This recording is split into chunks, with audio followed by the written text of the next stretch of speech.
When a seasoned officer arrests a man he views with suspicion, he thinks it's routine. But as the man's true identity emerges, the officer realizes he's made a grave mistake. Now, his entire career and his sense of self hinge on a single decision that could change everything. Before we start this story, comment below where you're watching from, and if you enjoy stories like this, don't forget to subscribe and turn on notifications so you don't miss out. On a quiet, shadowed street in the heart of the city, Officer Rick Thompson drove slowly, scanning the dimly lit sidewalks from behind the wheel. The night felt heavy, settled over the city like a weight pressing down, and Rick was already in a foul mood. He'd been stationed on night patrol for the third week in a row, a job he considered thankless and far beneath his years of service. The neighborhood was one he knew well, though he didn't particularly like it. In his eyes, it was trouble. The kind of place where people stayed out too late, where anyone standing around after dark probably had a reason he'd prefer not to know. As Rick cruised down the street, his headlights swept across a tall, well-dressed man standing by the side of a sleek black car. The man, who looked to be in his 50s, was alone, leaning casually against his vehicle with one hand holding a phone to his ear. Rick frowned, his mind quickly jumping to conclusions. It didn't sit right with him. An expensive car, late at night. A man just standing there as if he owned the place. To Rick, the sight seemed suspicious, as though this stranger were up to no good, even though he appeared calm and poised. Deciding he would get to the bottom of it, Rick pulled over, his vehicle's flashing lights reflecting off the quiet street.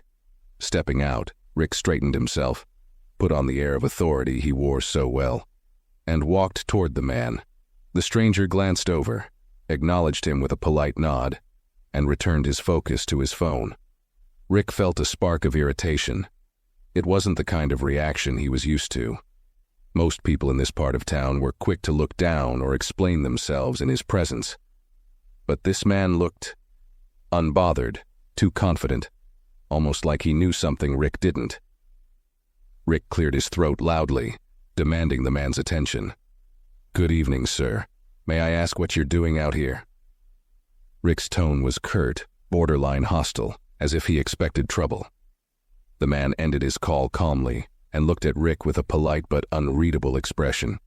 "I was waiting for assistance. My car broke down," he said, his voice calm and smooth, betraying no sign of nerves or agitation. Rick didn't like the man's calmness. It seemed too deliberate, too practiced, as though he didn't fully respect Rick's authority. "Really?" Rick scoffed, looking the man up and down with a skeptical eye. "Waiting for assistance, huh? In this area? At this hour?" The man nodded, unruffled by Rick's hostility. Rick's irritation deepened. He hated it when people looked at him like this, as if he were some rookie cop trying too hard. Rick felt the need to establish control, to show this man who held the power here. "What's your name?" Rick demanded, his voice a bit sharper. The man looked at him thoughtfully, a faint smile playing on his lips. "David," he replied. "David Carter." Rick narrowed his eyes, studying the man's face carefully as though the name alone held some hidden meaning. "David Carter, huh?" he echoed, his tone dripping with suspicion. The name didn't sound familiar, but something about the man's composed demeanor nagged at him, making him feel oddly defensive.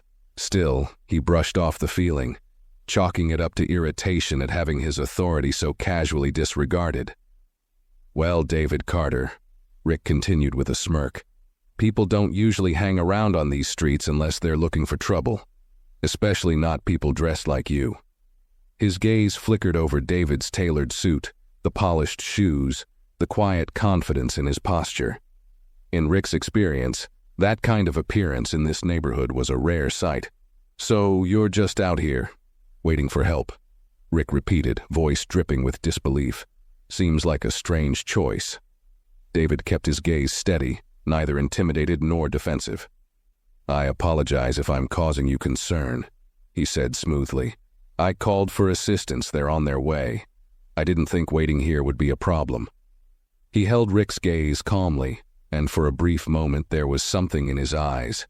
a flicker of recognition, a hint of restrained authority. But it passed too quickly for Rick to catch. Rick's fingers twitched, itching to assert control.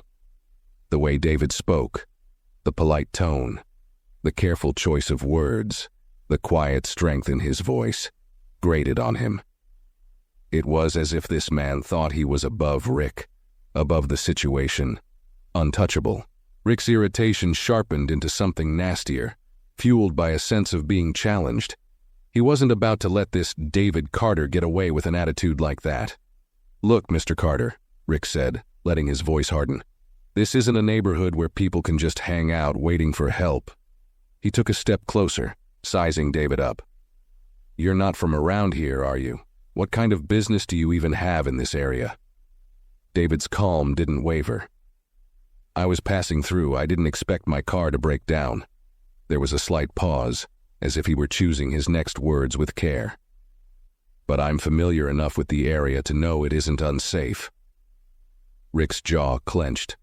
That hint of confidence, that almost veiled assurance, didn't sit well with him at all. He knew that tone. It was the tone of someone who thought they had nothing to fear, someone who thought they knew more than they let on. And Rick hated it. Rick felt a surge of annoyance mingling with something harder to define, a sense of unease, maybe even intimidation. But he shook it off. This guy needed to understand who was in charge here. "Well, I don't care where you were passing through or what you think you know," Rick snapped. "This isn't your neighborhood, and I'm not seeing any good reason for you to be out here."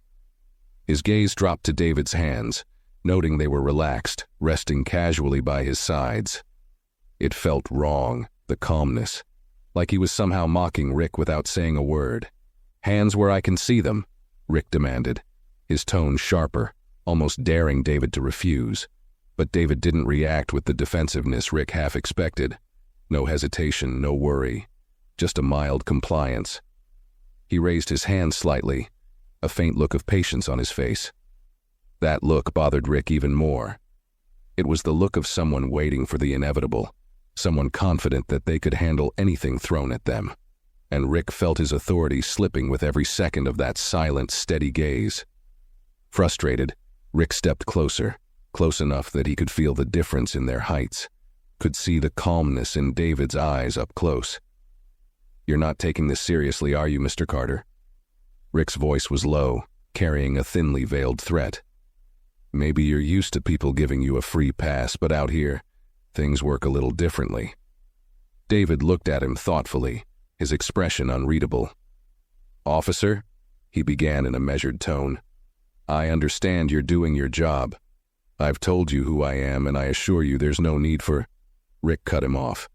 "Don't tell me how to do my job," he barked, the words sharper than he intended. He felt like he was losing control of the situation, slipping into something deeper, something he hadn't expected. The way David spoke, the careful choice of words, the measured tone, it felt like he was being assessed, like he was the one on trial. Rick's frustration was spilling over, twisting his perception. "All right, that's it," Rick said, reaching for his handcuffs. "You're coming with me, Mr. Carter. Let's see if you stay this calm back at the station." He grabbed David's wrist, pulling his arms behind his back. David didn't resist, but there was a moment as the cuffs clicked shut, where Rick felt David's gaze on him, steady and unwavering. There was no fear, no anger, just something quietly intense, a calm that cut deeper than any protest. David's voice was barely above a whisper as Rick tightened the cuffs, but there was a hint of warning in it. "Officer," he said, "are you absolutely sure you want to do this?" Rick scoffed, dismissing the subtle warning in David's tone as arrogance. "Oh, I'm sure," he sneered, gripping David's shoulder a bit harder than necessary. "We'll sort this out at the station." He led David toward his patrol car, ignoring the subtle looks of surprise and curiosity from a couple of passers-by who had slowed down, drawn by the sight of the well-dressed man being taken in cuffs.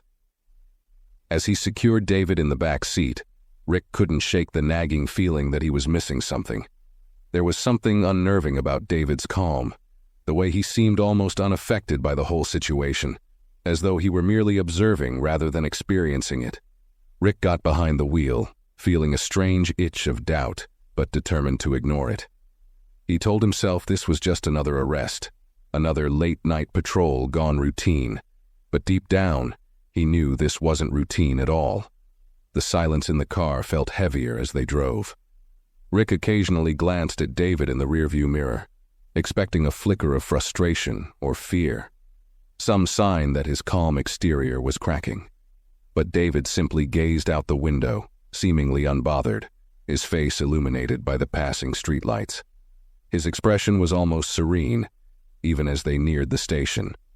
This attitude, this quiet confidence, gnawed at Rick's nerves. Every second of that silence felt like it mocked him, like David knew something he didn't, and Rick felt the tension building in his own chest. After a few minutes, David finally spoke, his tone still even, polite, but with an edge that made Rick grip the steering wheel tighter.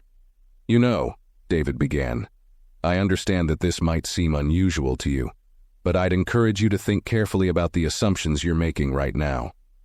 His voice was calm, the words calculated, and for a moment Rick wondered if he was missing something important. But Rick hardened his expression, shrugging off the doubt.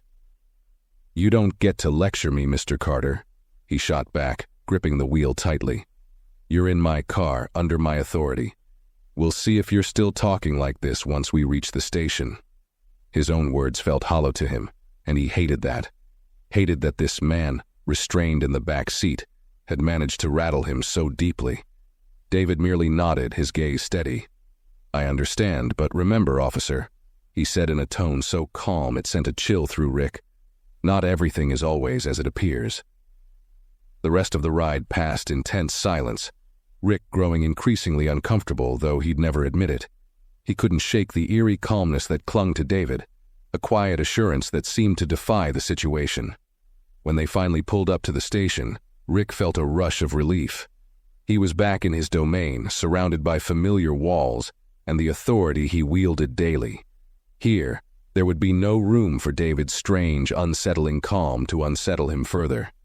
Rick led David out of the car and into the station, his grip firm on David's arm, more for his own sense of control than anything else.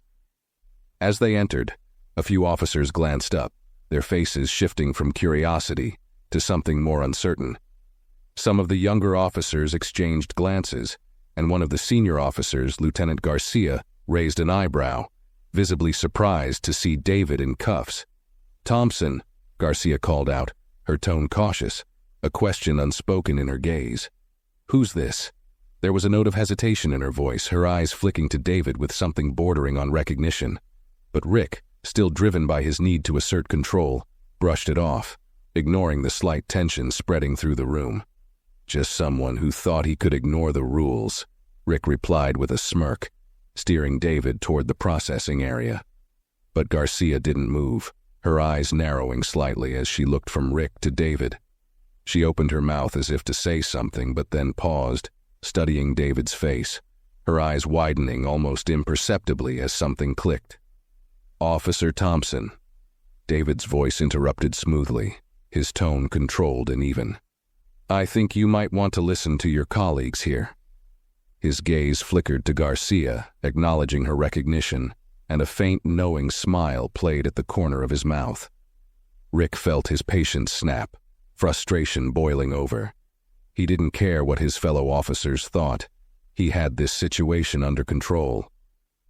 "Save it," Rick muttered, steering David into the holding area, ignoring the unsettled glances from the other officers around him. But his grip on David's arm faltered slightly as he saw Lieutenant Garcia start to follow them, her expression now serious, even concerned. Inside the holding area, Rick directed David to sit, securing him to a bench while he started the routine processing procedures. As he filled out the paperwork, the silence grew unbearable, the quiet tension thickening with every glance Garcia threw in their direction. Rick avoided looking directly at her, feeling his own irritation twisting into something close to doubt. Rick forced himself to focus on the paperwork, the routine procedures, anything to avoid the unsettling looks from Garcia and the others. He scrawled David's name across the intake form, with a little more force than necessary, but his hand stilled when he reached the section for occupation. He hadn't bothered to ask and didn't care to. With a slight huff, he left it blank, muttering under his breath, "Not like it matters anyway." As he handed the form over to the processing officer, he caught a glimpse of David seated calmly on the bench, watching the room with that same unbreakable composure. David's eyes followed the movements of each officer, as though he were familiar with every inch of the place, every routine, every protocol. Rick's irritation flared again. This man didn't just act calm. He seemed in control, almost as if he were evaluating them.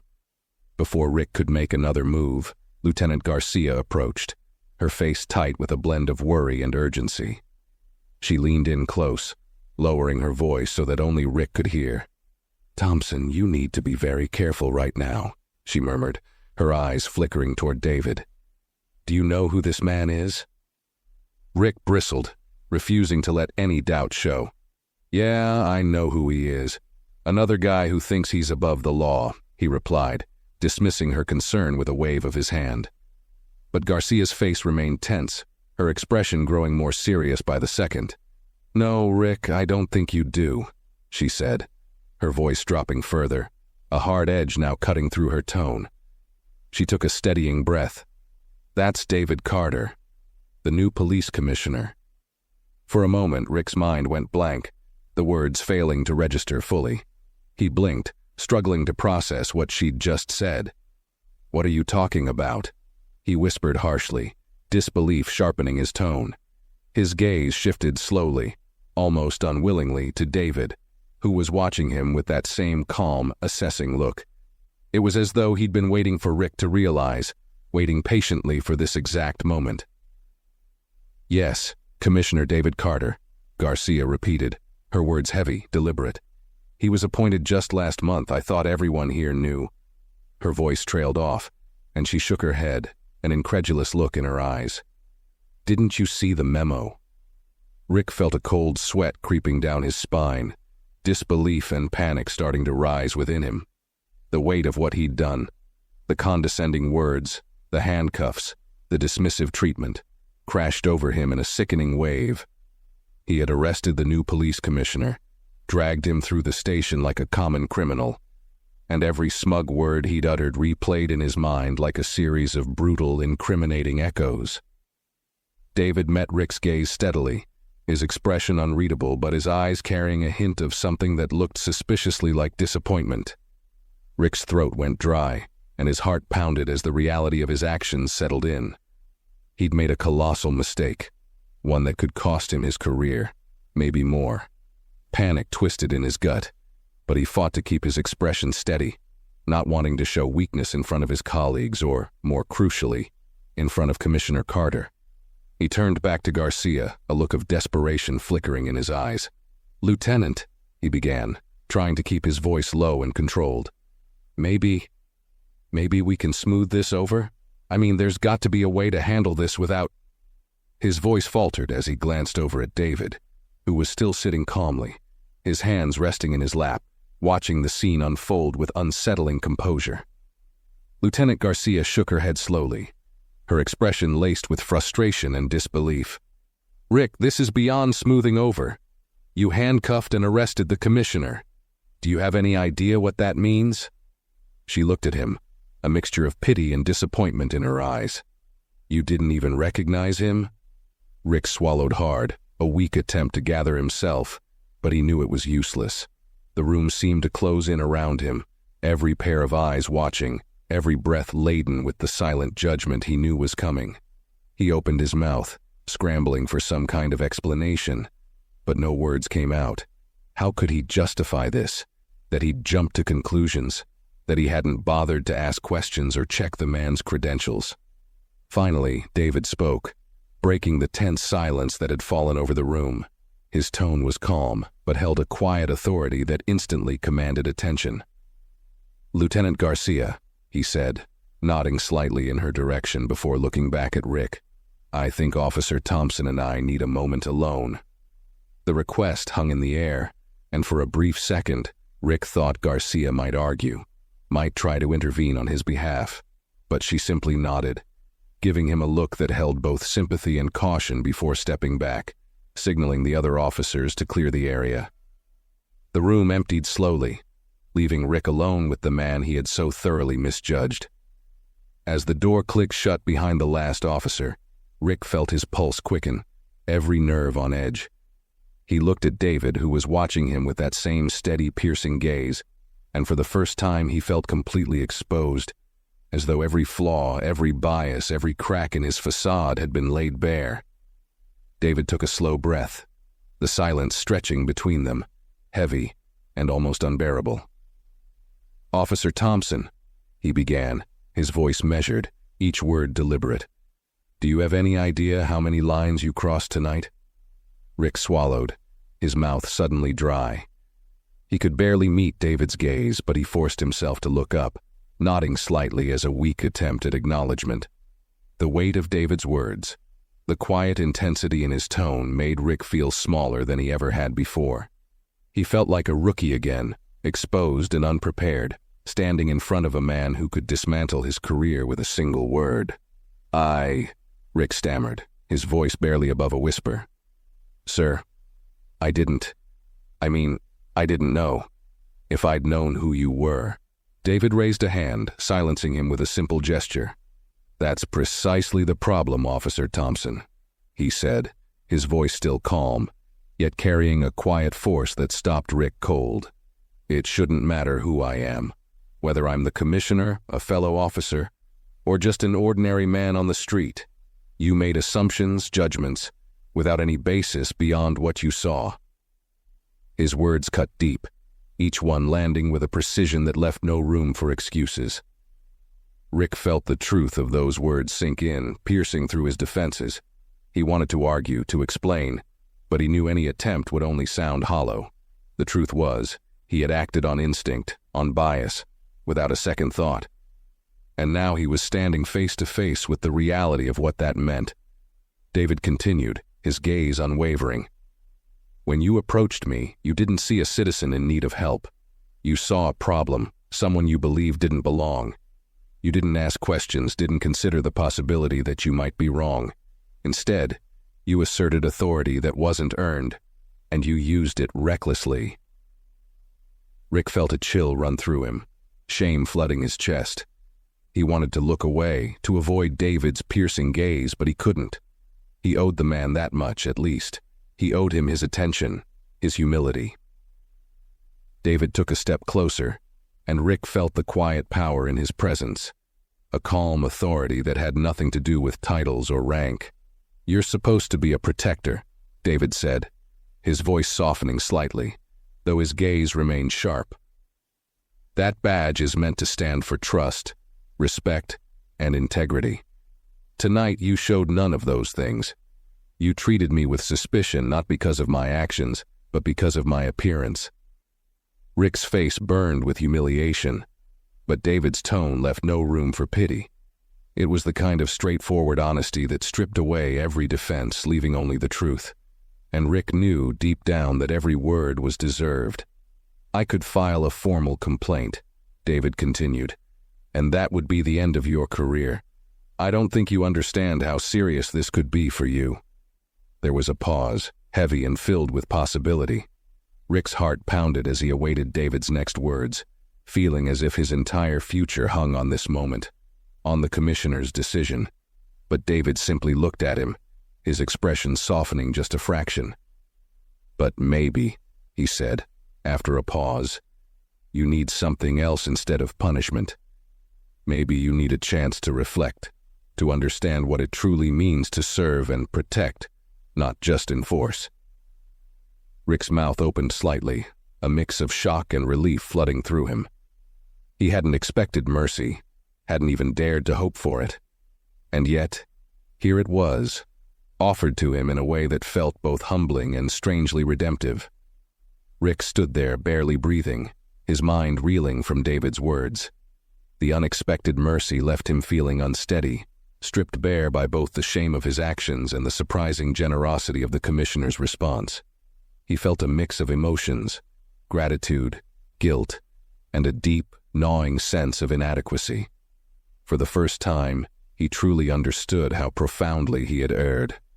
David held his gaze, allowing a moment of silence to pass between them, letting the weight of his words sink in fully. Then he spoke again, his tone softer, but still carrying that unshakable authority.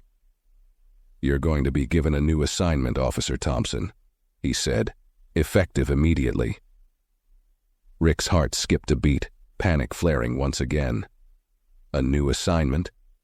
He thought of all the possible repercussions, all the roles within the department he might be relegated to, and his stomach twisted.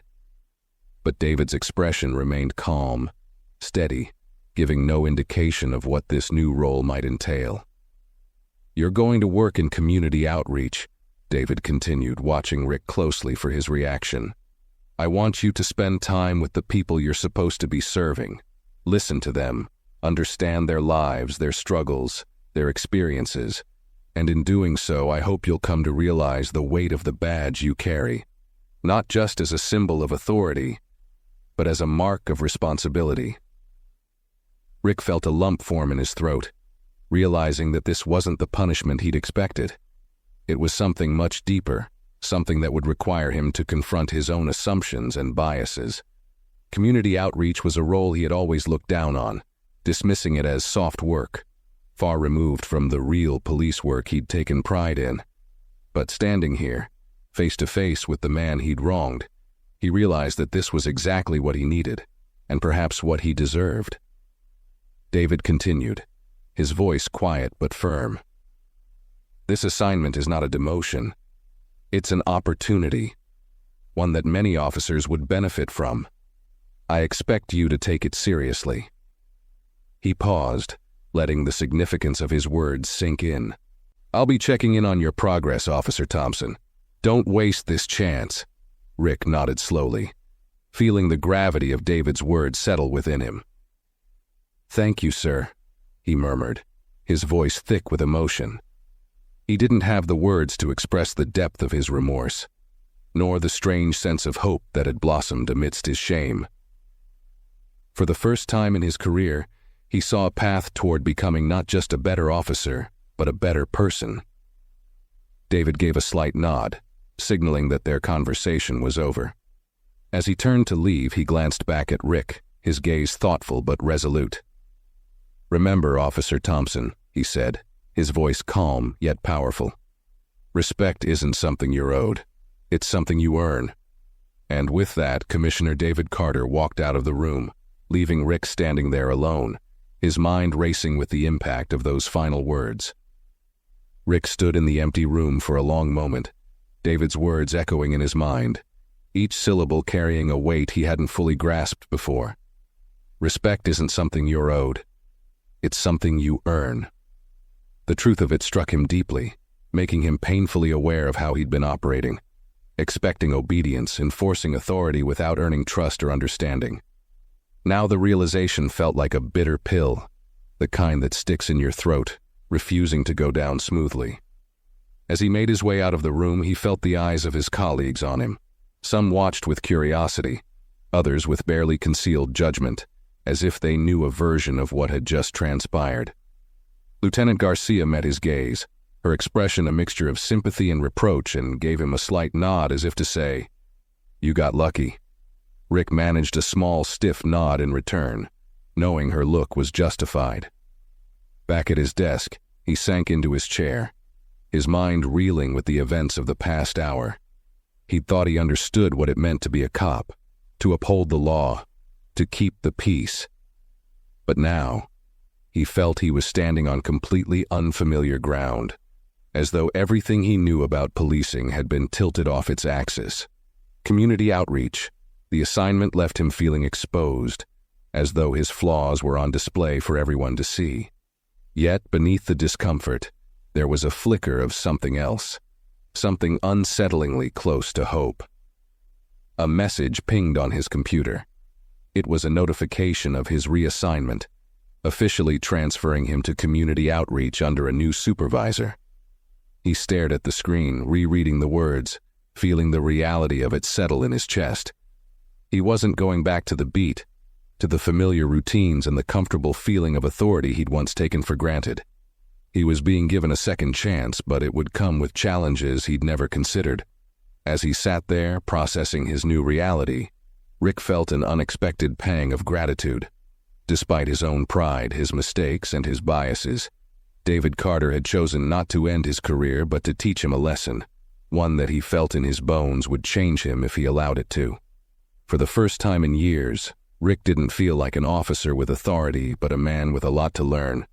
And as daunting as it seemed, he knew this was his only way forward.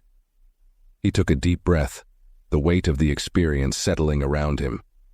Tomorrow, he'd walk into that new assignment, not as the Officer Thompson he'd been, but as a man who, maybe for the first time, was ready to truly serve.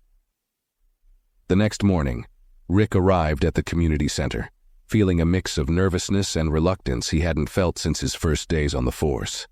The center was already bustling with activity, parents bringing in kids, volunteers setting up tables, and a few familiar faces from the neighborhood eyeing him with a mix of curiosity and caution. Rick adjusted his uniform, feeling strangely out of place in it here, where the rigid lines of authority felt softened by the warmth and vibrancy around him. He was greeted by Officer Emily Vargas, a young but experienced community officer, known in the department for her empathetic approach and deep connection with the people in this part of town. She extended a hand, her expression kind but professionally distant. "Welcome to Community Outreach, Officer Thompson," she said, shaking his hand firmly. "I'll be your supervisor here, so we'll be working closely together." Rick nodded, trying to shake the unease from his voice. "Thank you. I appreciate the opportunity." The words sounded hollow to him, like he was reading from a script, but Emily simply gave him a polite nod, as if she understood.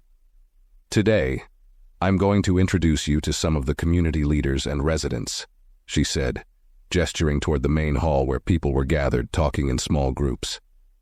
"These are the people we serve every day, and you'll be working directly with them, hearing their stories, addressing their concerns." Her tone held no judgment, just a steady professionalism that felt both welcoming and intimidating. Rick followed her through the hall, feeling the weight of curious stares from the community members. It was clear that many of them knew who he was, or at the very least knew the type of officer he had been.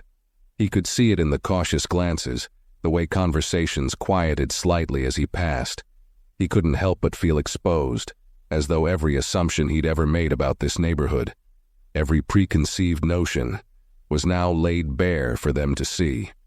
They stopped in front of a small group gathered near a table covered with pamphlets and coffee.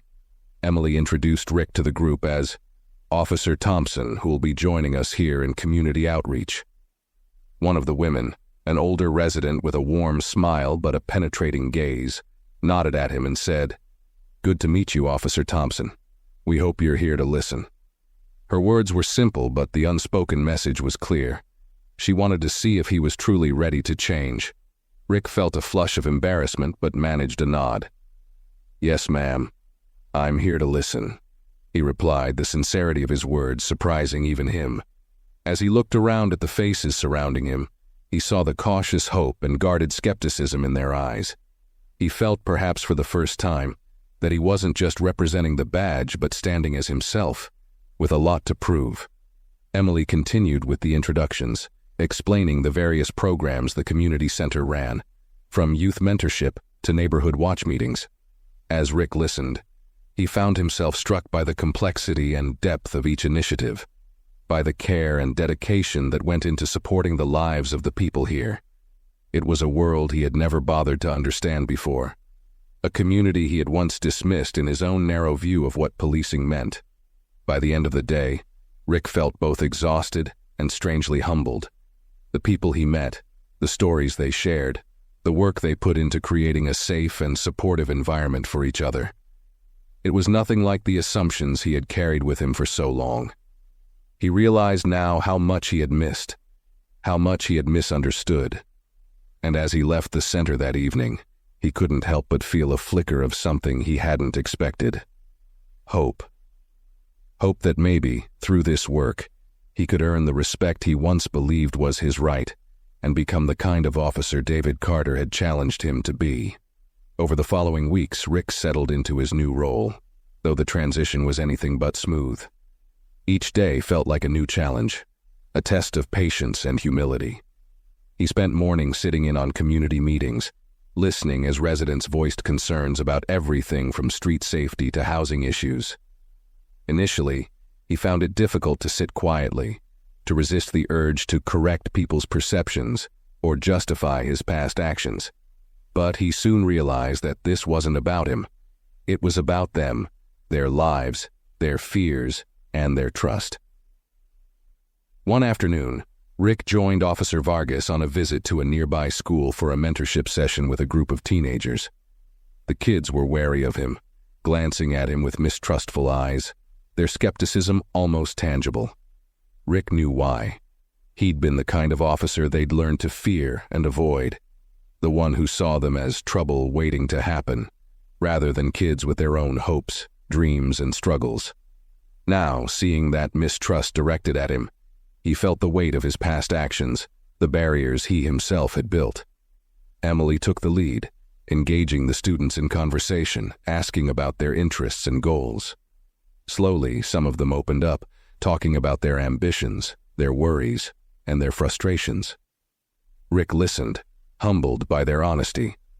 One of the boys, Jamal, eyed Rick for a long moment before speaking. "Officer Thompson, can I ask you something?" Rick nodded, feeling the tension in the room shift as everyone waited for his response. "Of course, Jamal, go ahead." The boy hesitated, glancing down before meeting Rick's gaze. "Why did you become a cop?" The question was simple, but it felt loaded, carrying with it the weight of distrust, hurt, and maybe even a hint of hope that there was something more to the uniform. Rick took a breath, grappling for an honest answer. He thought back to when he'd first joined the force, fresh out of the academy, eager to make a difference. But somewhere along the line, that idealism had faded, replaced by cynicism and assumptions, and he'd lost sight of the purpose that had driven him. "I became a cop because I wanted to help people," he said finally, his voice softer than usual. "But I lost track of what that really meant. I stopped seeing people for who they were and started making assumptions, and I was wrong to do that." He paused, feeling the vulnerability of the admission. "I'm here now because I want to change that. I want to learn how to help people in the right way." Jamal nodded slowly, the guarded look in his eyes softening just a bit. Around the room, the other kids seemed to relax, some even offering him small, tentative smiles. It wasn't acceptance, not yet, but it was the beginning of something, a crack in the wall that had once separated him from the community he'd served with blinders on. After the session ended, Emily approached him as they walked out of the school. "You did good today," she said, a note of approval in her voice. "They can see you're trying." Rick managed a small smile, feeling a glimmer of pride, tempered by humility. For the first time in years, he felt like he was moving in the right direction, like he was starting to understand what it truly meant to serve and protect. It was a long road, he knew that, but for once he was ready to walk it. One careful, deliberate step at a time. As Rick's days in community outreach continued, he found himself slowly gaining the trust of the people around him. Each day he became more immersed in their lives, their stories, and their struggles. He learned things that surprised him, like how many of the residents volunteered to keep the neighborhood safe, or how a group of mothers had organized a nightly patrol to protect their children from gang influences. The more he listened, the more he understood the resilience and strength within the community he had once misjudged. One evening, during a neighborhood meeting, Rick sat quietly in the back, watching as residents discussed concerns over a recent spike in vandalism. They spoke passionately about wanting to protect their neighborhood, but he could hear the underlying frustration in their voices, frustration toward a system that had often overlooked them. After a while, one of the men, Carlos, turned his attention toward Rick, his expression challenging but earnest. "Officer Thompson," Carlos said, addressing him for the first time since he'd started attending the meetings. "You've been sitting in on our talks for a while now. You're here to help, right? His question held a tone of expectation, as though he were ready to test if Rick's presence was more than just a symbolic gesture. Rick felt the weight of the room's attention turn to him, and he took a breath, aware of how much his answer mattered. Yes, he replied steadily, looking directly at Carlos. I'm here to help, but I also know that I've got a lot to learn. I'm not here to pretend I have all the answers, but I am here to support you all in any way I can. Carlos nodded, still watching him closely, as though measuring his sincerity. Good, he said after a moment. Because talk's cheap, officer. We've had plenty of officers promise to help us, and nothing ever changes. What makes you different? Rick felt a pang of guilt, knowing he was only beginning to understand the depth of their mistrust, their disappointment with law enforcement. I can't change the past, and I can't undo the mistakes I made, he said honestly, but I can start by listening, by showing up, and by working alongside you. I want to be someone you can trust, and I know I have to earn that. The room was silent for a moment, each person processing his words.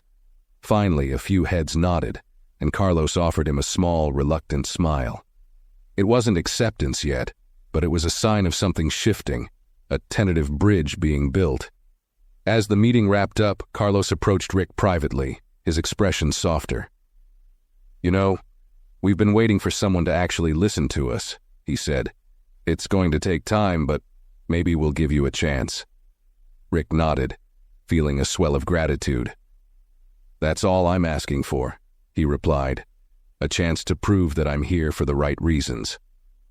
And as he shook Carlos's hand, he felt a genuine connection, the beginnings of a bond he hadn't thought possible when he'd first arrived in community outreach. That night, as he walked back to his car, Rick realized that for the first time, he felt like he was part of something real. Not just a uniform, not just a badge, but a true partner to the people he had once misjudged. It was a small step, but it was one he intended to build on, brick by brick, with every honest action he could offer. In the following days, Rick threw himself into the work with a determination that surprised even him. He joined neighborhood cleanup efforts, volunteered at youth events, and met with families to discuss safety concerns and improvement ideas. Slowly, he became more than just the officer sitting in on meetings. He became a familiar face, a trusted presence that people began to seek out. He was beginning to feel like he was finally doing real, meaningful work, not just enforcing rules, but actually helping build a stronger, safer community. One afternoon, during a break between meetings, he found himself talking with Mrs. Johnson, one of the older residents who had lived in the neighborhood her entire life. She was known for her sharp wit and a seemingly endless supply of advice, both wanted and unsolicited. As they sat on a bench outside the community center, she turned to him, her eyes filled with a kindness that caught him off guard. You know, Officer Thompson, she began, when you first started coming around here, I didn't trust you one bit. I thought, here's another officer who's just passing through doing his time before he moves on and forgets about us. Rick nodded, feeling a twinge of regret. He couldn't blame her for feeling that way. He had, after all, been that kind of officer before, blind to the real needs of the people he was supposed to protect. But, she continued, giving him a thoughtful look, I've seen you working, really working, and I can tell you're trying. You're not just here because they told you to be. She paused, a smile creeping into her eyes. You're here because you want to be. I can see that now. Rick felt a wave of gratitude wash over him, mixed with an unexpected sense of pride. Thank you, Mrs. Johnson, he replied softly. That means more than you know. I came here thinking I'd be doing something for all of you, but I think I'm the one who's learning the most. She laughed, patting his hand in a gesture both motherly and approving. That's what it's about, officer. We all have something to learn, and sometimes it's the ones we least expect who teach us the most. As he walked back into the community center, her words echoed in his mind. He realized that he'd been given a rare opportunity, one that was helping him change in ways he hadn't thought possible. He wasn't just here to repair the damage of one night's mistake. He was here to transform the way he viewed the community, his role as an officer, and even himself. Later that evening, as he was packing up to leave, he noticed a small group of teenagers gathered outside. One of them the same boy, Jamal, who had questioned him that first day at the school. They were talking, laughing, their energy light and unguarded. Rick hesitated, feeling a sudden impulse to approach them, to offer some acknowledgement of the progress he hoped they were seeing. As he walked over, Jamal noticed him and nodded, a faint smile on his face. "Hey, Officer Thompson," he greeted him, his tone less guarded than before. "Hey, Jamal," Rick replied, nodding in return. "I just wanted to say, thanks for giving me a chance. I know I didn't make it easy to trust me." Jamal shrugged, his smile widening slightly. "Yeah, but people can change, if they really want to." He glanced at his friends and they all nodded in agreement, some even offering Rick their own small smiles. Rick realized in that moment that the bridge he was building wasn't just with individuals, but with an entire community. The weight of his responsibility felt different now, not a burden, but an honor. As he watched the teens walk off, laughing and joking, Rick felt an unfamiliar yet welcome feeling settle over him. Belonging. And with that feeling came the quiet conviction that he was exactly where he was meant to be. In the weeks that followed, Rick's presence in the community became a fixture. He was no longer the outsider, the officer with a badge who patrolled at a distance. He had become integrated, someone the residents began to wave to on their morning walks, someone the kids would approach with questions or just to share their day. He felt, for the first time, like he was truly part of their lives, and the realization left him both humbled and grateful. One evening, as the sun dipped low and cast a warm glow over the neighborhood, Rick was approached by Carlos, the community leader who had challenged him during his first meeting. Carlos looked thoughtful, almost hesitant, as he signaled for Rick to join him on a short walk down the street. They walked in silence for a while, the hum of the city around them. Finally, Carlos spoke, his voice carrying a seriousness that caught Rick's attention. "You've done good work here, Officer Thompson," he began, glancing sideways at Rick. "People are talking, they trust you, and that's not something we hand out easily." Rick felt a surge of gratitude but held it back, sensing that Carlos wasn't finished. "But," Carlos continued, "you should know that trust isn't just about what you do here with us. It's about what you're willing to do when things get tough, when it's not easy to stand by us." He stopped, turning to face Rick directly. "We need someone who will stand up for us, who will speak out when things aren't right, even if it means going against his own." Rick understood immediately. Carlos wasn't just talking about the work he'd done so far. He was challenging him to go further, to be someone who would fight for the community from within the police force, someone willing to bridge the divide and advocate for their needs and rights. Rick nodded slowly, letting the weight of Carlos's words settle over him. "I understand," he said, his voice steady. "I'm not just here to make amends for my mistakes, Carlos. I'm here because I want to be the kind of officer who stands for what's right, even when it's not easy." Carlos studied him for a moment, then nodded, a look of respect crossing his face. "Good, because we need that. We need more officers who see us, who listen to us, who fight for us. You've already proven yourself to us, Rick. Now you just have to prove it to yourself." The two men shared a handshake, a gesture that felt as solid and lasting as the trust Rick had worked so hard to earn.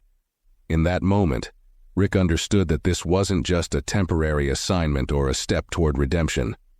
This was his purpose, a calling that had been waiting for him to rise to it.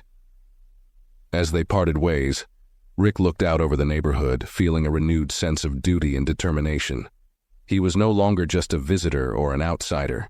He was a part of this community, and he would carry their trust with him wherever he went. He would be their advocate, their protector, their ally, and he would do it with the kind of integrity and respect he had only recently come to understand. And with that commitment in his heart, Rick knew he was ready for whatever came next, knowing that, for the first time, he was not just a cop, but a true servant of the people. In the following days, Rick found himself stepping into this new role with a profound sense of commitment. His days were spent not only with the community but also within the department, where he began noticing the subtle, and sometimes not so subtle, biases he had once taken for granted. He heard the dismissive remarks, the casual stereotypes passed around, and he saw officers like his old self, who saw this neighborhood through a lens of suspicion rather than understanding.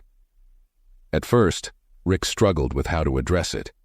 He wasn't yet sure if he had the standing to challenge his fellow officers, especially after his own recent transformation. But as the days passed, he felt a growing sense of responsibility to speak up. The community had placed its trust in him. He owed them his voice. One day, during a briefing, a young officer made a comment about keeping an eye on the neighborhood Rick had come to know so well. The words were laced with an all-too-familiar condescension, a tone that implied judgment without real understanding. Rick felt a spark of anger flare up, and before he could stop himself, he spoke. "Maybe instead of just keeping an eye, we could take some time to actually get to know the people there," he said, his voice calm but firm. The room fell silent and all eyes turned toward him, some surprised, others curious. The young officer scoffed, giving Rick a skeptical look. "Since when did you become the neighborhood advocate, Thompson?" Rick took a deep breath, his mind racing with everything he'd learned and experienced over the past few months. "Since I realized that real policing isn't about patrolling from a distance," he replied. "It's about building trust, understanding people, and treating them with the respect they deserve. If we can't do that, we're failing them, and ourselves." A few officers exchanged glances, some nodding slightly, while others looked away, clearly uncomfortable.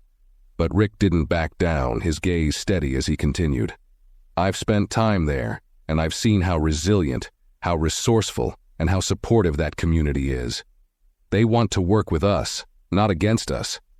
But it's up to us to make that partnership happen." There was a moment of silence, and then, to Rick's surprise, Lieutenant Garcia spoke up.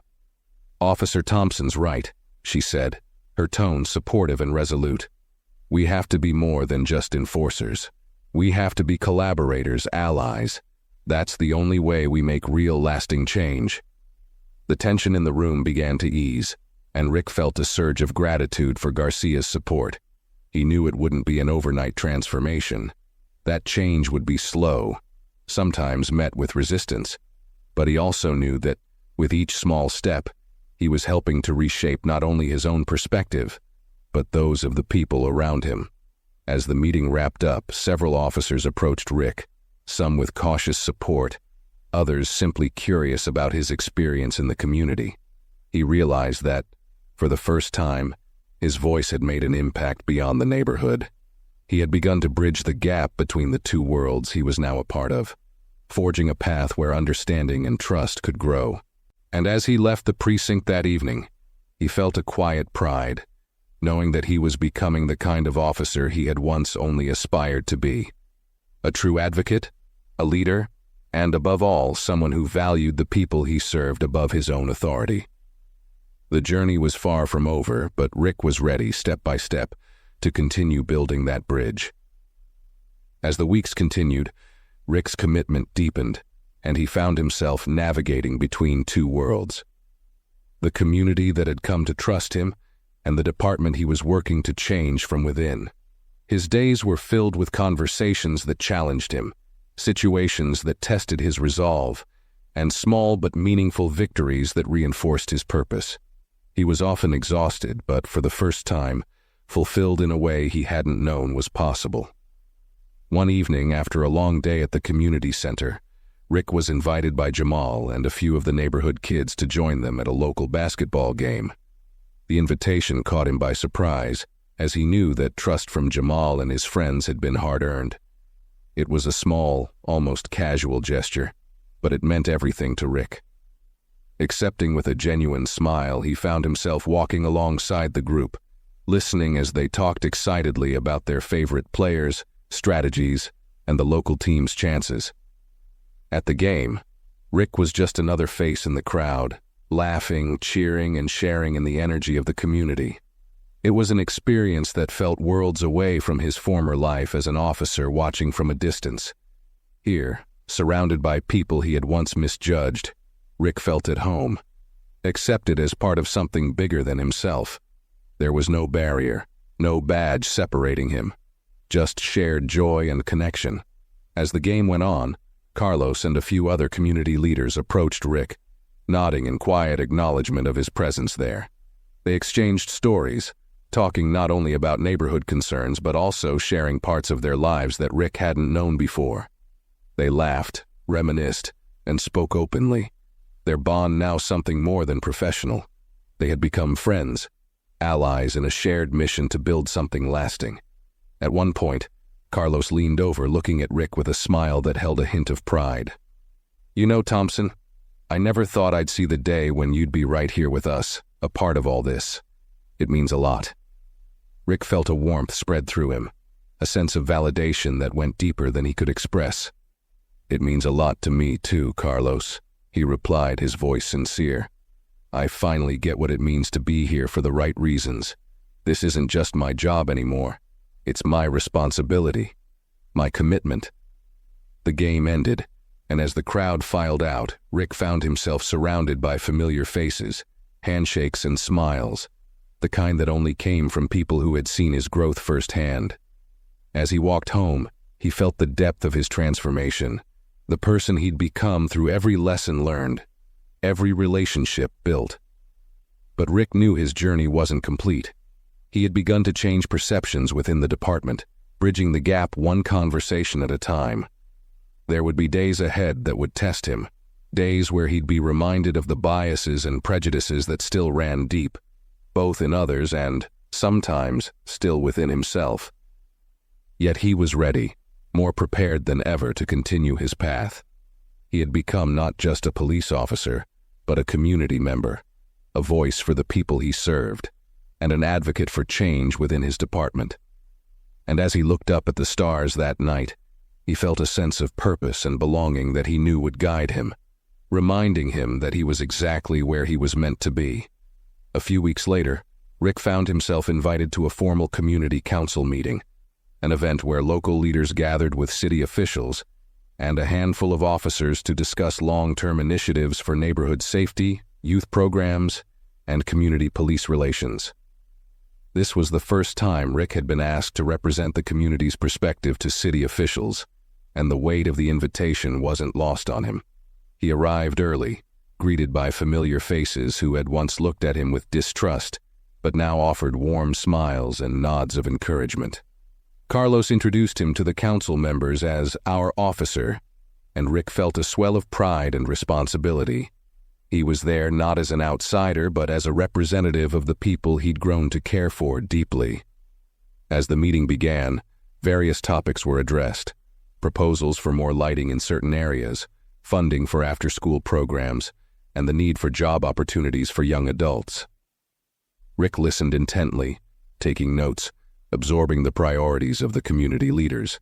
Then, as the conversation turned to law enforcement, one of the city officials, a man who clearly had little familiarity with the neighborhood, started discussing ways to control crime, his language laced with subtle but unmistakable stereotypes. Rick felt a flicker of anger, but he steadied himself, reminding himself of the responsibility he now bore. When the official finished, Rick raised his hand to speak and the room fell silent, all eyes on him. "Thank you for your thoughts," Rick began, choosing his words carefully. "But I think it's important that we consider an approach that builds partnership rather than control. I've spent the past few months in this neighborhood, and I've seen firsthand that the people here are incredibly resilient, supportive, and resourceful. They don't need to be controlled. They need to be supported and respected." The official looked taken aback, but Rick pressed on, his voice steady and confident. "If we want real safety and progress, we need to focus on building relationships, investing in youth programs, and listening to the people who live here. Policing isn't just about enforcing the law. It's about being present, being accountable, and earning trust." A murmur of agreement passed through the community leaders, and Rick saw a few heads nodding in approval. Carlos shot him a look of pride, and a few residents gave him discreet thumbs up. For the first time, Rick felt like he was standing firmly in both worlds, as an officer and as an advocate for the community he served. The meeting concluded with a commitment from the city officials to allocate more funds to community programs and to work on implementing Rick's suggestions. As people filed out, several of the council members approached Rick, thanking him for his words, expressing how much it meant to have an officer speak up on their behalf. Outside, Carlos clapped him on the shoulder, grinning. "You did good in there, Thompson," he said. "You're more than just an officer now, you're one of us." Rick nodded, feeling a deep sense of fulfillment. He knew he'd come a long way, transforming from the officer who had once seen this neighborhood as a problem to be managed, to someone who saw it as a community to be valued and protected. The journey hadn't been easy, but every challenge, every conversation, and every moment of humility had shaped him into the man he was now. As he walked back to his car, Rick realized that he was no longer just working in this community. He was a part of it. He carried their trust and their hopes with him, and he was ready to keep building the bridge between the people he served and the department he represented. And as he looked around at the neighborhood he had once misjudged, he felt a sense of peace and purpose, knowing that he was right where he belonged, ready to keep moving forward, one step at a time. A few days after the council meeting, Rick found himself called into Commissioner David Carter's office. The summons had come unexpectedly, and though Rick knew he had been doing well in his community role, a trace of nervousness lingered as he walked down the hallway toward Carter's office. The memory of his first encounter with the commissioner, that tense, humbling night when he'd made his worst mistake, was still vivid in his mind. As he entered, Commissioner Carter looked up from his desk and offered a nod, gesturing for Rick to take a seat. Rick sat, his posture attentive but relaxed, knowing he had grown in ways that made him both confident and humble. Carter's gaze was steady and Rick couldn't quite read his expression. "Thompson," Carter began, leaning back in his chair, "I've been keeping an eye on your progress. I've heard from Lieutenant Garcia, and more recently, I received feedback from some community leaders. They're impressed, and I have to say I am too." Rick felt a wave of relief and gratitude, his chest swelling with pride. He nodded, choosing his words carefully. "Thank you, sir. It's been transformative, to say the least. I've learned more than I ever expected, and I know I still have a long way to go." Carter smiled slightly, a knowing look in his eyes. "That's exactly the kind of humility and awareness we need in our department, Thompson. Your journey has shown me that change is not only possible but necessary." He paused, then leaned forward, his tone turning more serious. "I called you in today because I believe you're ready for a new responsibility." Rick blinked, the weight of the words catching him off guard. "A new responsibility, sir?" Carter nodded, his gaze steady. "Yes, I want you to lead a new initiative within the department, a bridge-building program. We need officers who are dedicated to community engagement, who understand what it means to earn trust and respect. I want you to take charge of this program, train officers, mentor them, and help shift our department's approach to policing." Rick's heart raced. The offer was a profound honor, a sign of how far he had come. He thought of the journey that had led him here, the hard lessons, the humility he'd had to embrace, the trust he'd worked so hard to build. Now, he was being asked to lead others down a similar path, to share what he'd learned, to inspire change from within. "I'd be honored, sir," Rick said, his voice steady but filled with emotion. "I want to be part of this change. I know what it feels like to need it, and I know what it can mean for the community and the department." Carter nodded, his expression softening with approval. "Good. I had a feeling you'd say that. Remember, this won't be easy. There will be resistance, and there will be setbacks. But if you can reach even a handful of officers the way you've reached the people in the community, it will be worth it." Rick nodded, feeling the gravity of the responsibility settling over him, but also the sense of purpose it brought. He knew that he was stepping into a role that would challenge him further, but it was a challenge he was ready to accept. He was no longer just an officer with a badge. He was an agent of change, a bridge between two worlds that desperately needed to understand each other. As he left Carter's office, Rick felt a renewed sense of purpose, a fire in his chest that fueled his steps. The community had changed him, and now he would work to change others. He was ready to share his journey, his mistakes, his growth, and his newfound understanding with others, guiding them down the path he had walked. And as he walked back through the station, Rick knew that his journey was only just beginning. He was ready, more than ever, to build a future where trust, respect, and true service defined what it meant to wear the badge. In the months that followed, Rick took on his new role with a sense of purpose and commitment that only deepened with each passing day. Leading the bridge-building program wasn't easy. He encountered skepticism, resistance, and even open hostility from a few officers who dismissed his approach as soft or unnecessary. But Rick remained undeterred, drawing on his own experiences to show them the power of connection, of genuine service, and of respect. He hosted workshops, led ride-alongs through the neighborhoods he knew so well, and shared his own story, the mistakes he'd made, the hard lessons he'd learned, and the transformation he'd undergone. He spoke candidly, without glossing over the realities of his own biases and the work he'd had to do to change them. And gradually, the walls began to come down. A few officers started asking questions, opening up about their own challenges, and even joining him at community events, where they could see firsthand the impact of genuine engagement.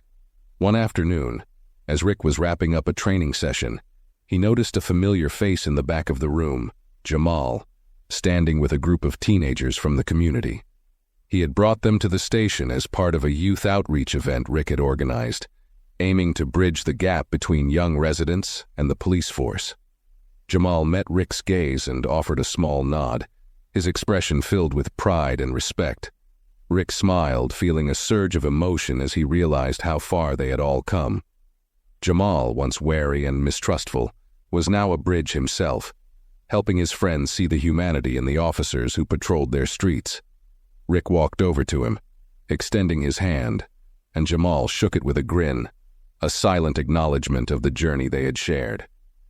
As the room filled with conversations, laughter, and tentative connections between officers and teens, Rick stepped back, taking it all in. He saw Carlos chatting with an officer, Mrs. Johnson animatedly sharing stories with another, and the younger officers listening with genuine interest and empathy. The scene was everything he had once thought impossible, a vision of unity, trust, and mutual respect that he had fought to bring to life.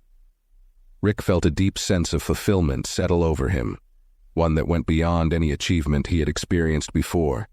He knew there would always be challenges, that change was slow and sometimes fragile.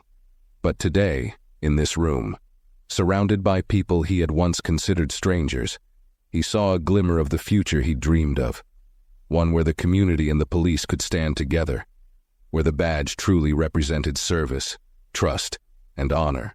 As he walked out of the station that evening, the golden light of the setting sun casting a warm glow over the city, Rick felt at peace. He had become the officer he'd once only aspired to be, someone who didn't just enforce the law, but embodied justice, compassion, and connection. His journey had transformed him, and now he was helping to transform others. And as he looked out over the neighborhood he had come to call his own, Rick knew he was exactly where he was meant to be, part of something bigger than himself, a bridge between worlds, a servant of the people. He took a deep breath, feeling ready for whatever lay ahead, knowing that this was only the beginning of a legacy he was proud to build. If you enjoyed this story, please give it a thumbs up, share your thoughts in the comments, and don't forget to subscribe for more videos like this. Thanks for watching, and we'll see you in the next one.